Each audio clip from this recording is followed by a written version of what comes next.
សូមជូនរឿងអាចកំបាំងនៃព្រៃឫស្សីមានកាលមួយក្នុងភូមិមួយក្បែរព្រៃឫស្សីធំមានក្មេង4នាក់ឈ្មោះដាវីណារ៉ាសុកនិងលីណាពួកគេចូលចិត្តដើរលេងក្នុងព្រៃណាស់ជាពិសេសពេលរកផ្សិតថ្ងៃមួយ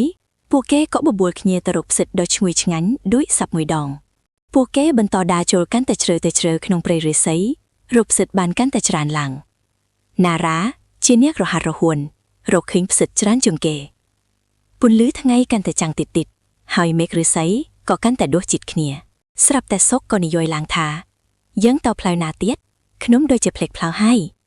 ណារ៉ាក៏ងក់ក្បាលយល់ស្របក្មេងៗទាំង4នាក់ក៏ដឹងខ្លួនថាពួកគេបានវង្វេងផ្លូវបាត់ទៅហើយលីណាក៏ចាប់ផ្ដើមភ័យខ្លាចហើយស្ទើរតែយំទៅហើយដាវីក៏រអ៊ូទុំថាព្រៃនេះដូចគ្នាទាំងអស់ក្មេងៗទាំងអស់ចាប់ផ្ដើមមានអារម្មណ៍អស់សង្ឃឹមភ្លាមនោះដាវីក៏ស្រែកឡើងថាខ្ញុំមានគំនិតមួយ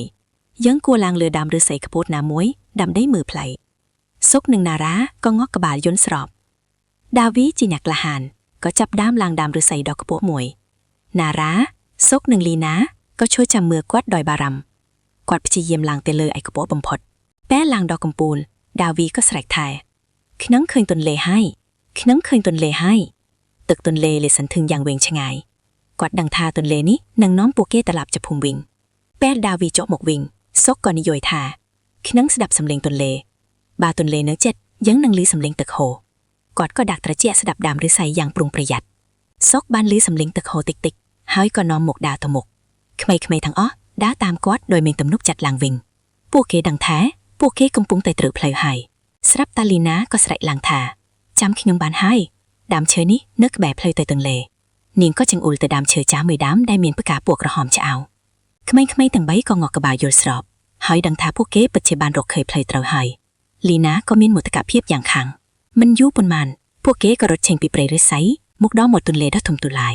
ពួកគេស្រែកហូដោយក្តីរីករាយពួកគេបានរកឃើញផ្លូវត្រឡប់ទៅផ្ទះវិញហើយអ្នកភូមិម្នាក់បានឃើញពួកគេក៏ជួយជូនពួកគេត្រឡប់ទៅផ្ទះវិញតាមទូកពន្លឺថ្ងៃលេខពណ៌មាសលាបលើផ្ទៃទន្លេពួកគេពិតជាសប្បាយចិត្តខ្លាំងណាស់ទូកក៏បានមកដល់ភូមិរបស់ពួកគេឃើញផ្ទះរបស់ពួកគេឃើញអ្នកភូមិហើយក៏ស្រែកហៅឪពុកម្ដាយភាពកក់ក្ដៅនៃផ្ទះកំពុងរង់ចាំពួកគេក្មេងៗទាំង4នាក់បានរៀនមេរៀនដ៏សំខាន់មួយគឺថានៅពេលយើងធ្វើការជាមួយគ្នាយើងអាចដោះស្រាយបញ្ហាធំបំផុតបានពួកគេដឹងថាមិត្តភាពនិងការសាមគ្គីគ្នាគឺជារង្វាស់ដ៏មានតម្លៃបំផុត